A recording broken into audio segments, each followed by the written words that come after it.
Munarman ngibulnya keterlaluan. Jejak digital nggak pernah bohong, bro. Munarman adalah seorang pengacara yang sempat mau dipecat oleh Dewan Pengurus Yayasan Lembaga Bantuan Hukum Indonesia atau YLBHI. Alasan pemecatan Munarman waktu itu adalah karena dia menolak Pancasila, Undang-Undang Dasar 45 dan NKRI sebagai negara demokrasi. Munarman nangis di pengadilan. Majelis Hakim yang mulia, untuk umum yang terhormat, penasihat hukum, tim penasihat hukum yang berbangga.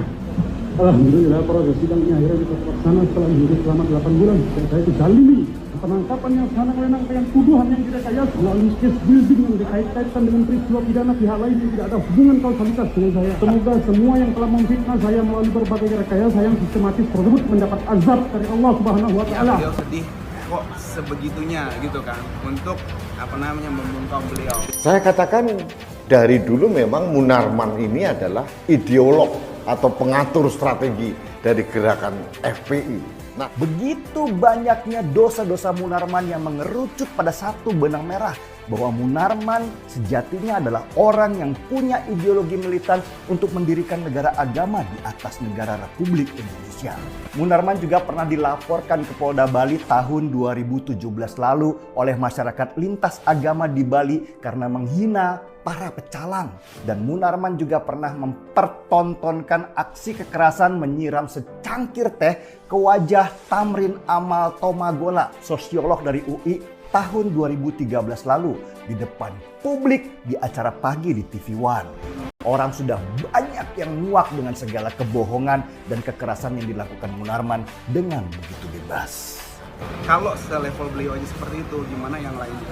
Itu bentuk kesedihan beliau terhadap penegakan hukum yang sangat jauh dari nilai keadilan, terutama terhadap beliau. Saya hanya berharap satu hal, hakim di pengadilan Munarman ini benar-benar melihat dengan kacamata Pancasila dan NKRI, bahwa orang-orang seperti Munarman dan teman-temannya ini berbahaya buat negeri ini. Sebelumnya, Ex-Sekretaris Umum FPI Munarman tak kuasa menahan tangis saat membacakan eksepsi di Pengadilan Negeri Jakarta Timur Rabu 15 Desember.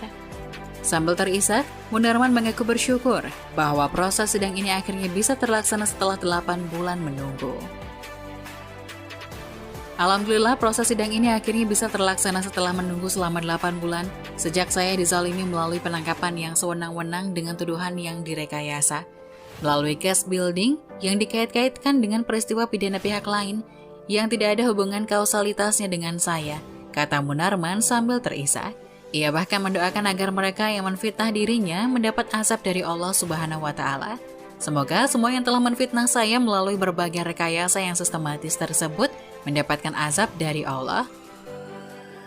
Majelis Hakim yang mulia, untuk umum yang terhormat, penasihat hukum, tim penasihat hukum yang berbangga. Alhamdulillah proses sidangnya akhirnya bisa terlaksana setelah menunggu selama 8 bulan. Dan saya dizalimi penangkapan yang sewenang-wenang dengan tuduhan yang direkayasa melalui case building yang dikait-kaitkan dengan peristiwa pidana pihak lain yang tidak ada hubungan kausalitas dengan saya.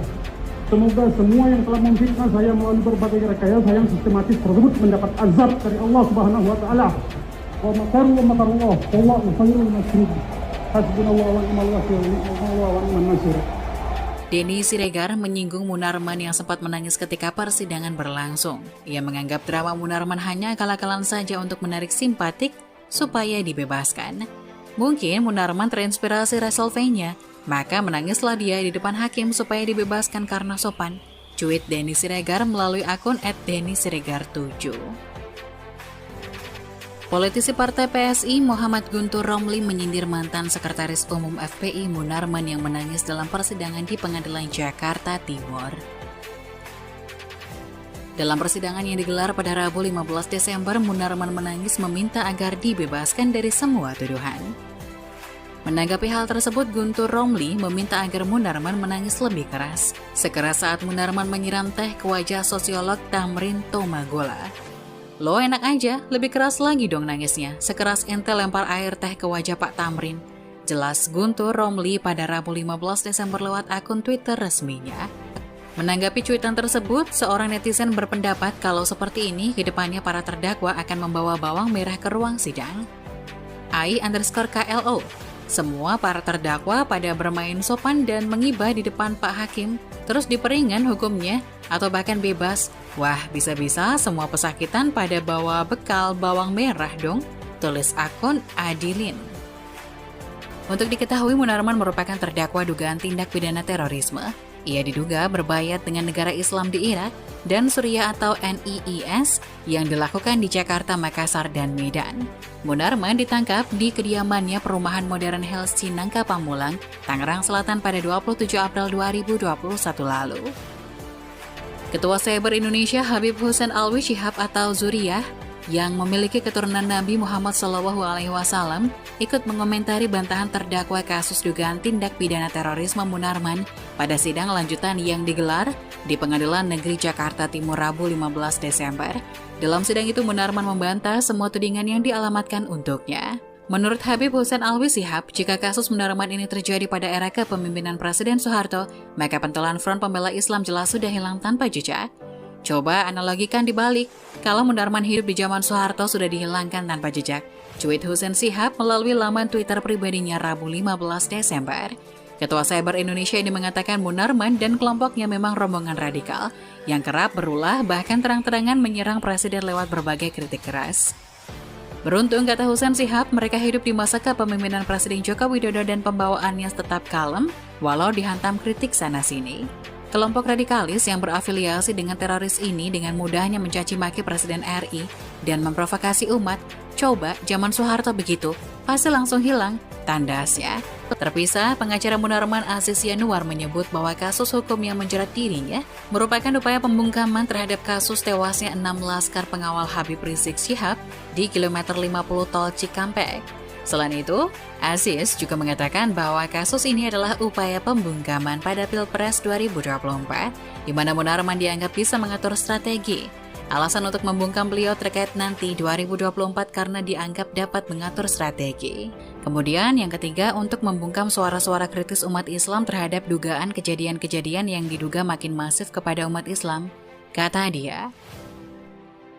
Beliau sedih karena kezaliman-kezalimannya luar biasa. Bahkan tadi beliau sempat mengatakan bahwa kenapa nggak sekalian aja beliau dituduh yang terlibat dalam pembunuhan Fir'aun. Kenapa nggak sekalian juga beliau terlibat di dugaan-dugaan membuat keringnya laut mati segala macam itu. Berarti sekalian menangis ya gitu ya Pak? Iya, beliau sedih kok sebegitunya gitu kan untuk membungkam beliau gitu. Itu yang kalau selevel beliau aja seperti itu, gimana yang lainnya? Itu bentuk kesedihan beliau terhadap penegakan hukum yang sangat jauh dari nilai keadilan, terutama terhadap beliau.